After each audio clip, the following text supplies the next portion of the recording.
Mao's Top 10, selected and presented by Olivia Ingram.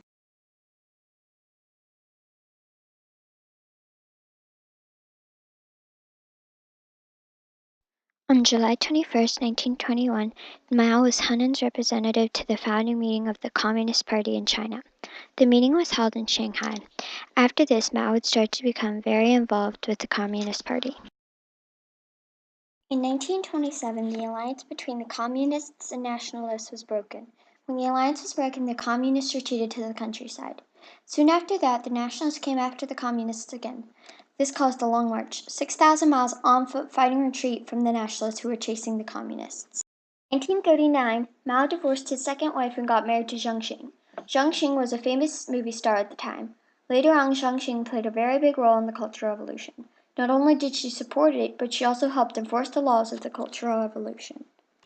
In 1956, Mao made the policy to enlist support among Chinese scholars by promoting a free exchange of views.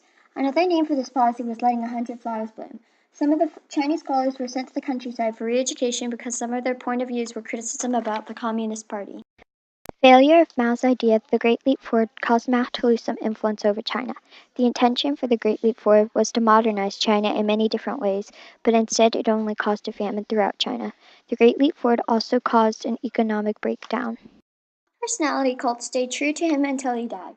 It was a reassurance that even after Mao dies, he has at least a couple people that will carry out his rules and traditions.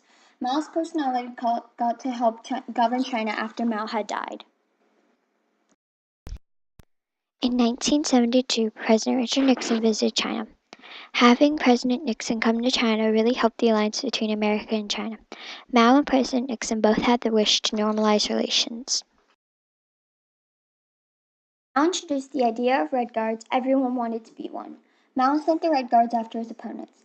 After that, the Cultural Revolution got bad because if the Red Guards found you to be one of Mao's enemies, they might torture and kill you. A few years after the Long March, Japan invaded China. The only choice was to team up with the Communists. Together, the Nationalists and the Communists got Japan off the mainland. A couple years after that, Mao and the other Communists kicked the Nationalists out of China. The Nationalists retreated to Taiwan. The start of the Cultural Revolution was hard on many of the older generations. Introducing the idea of the Red Guards only made things worse. Teachers and others were tortured until death or just killed. The Cultural Revolution made economic, political, and social disturbances.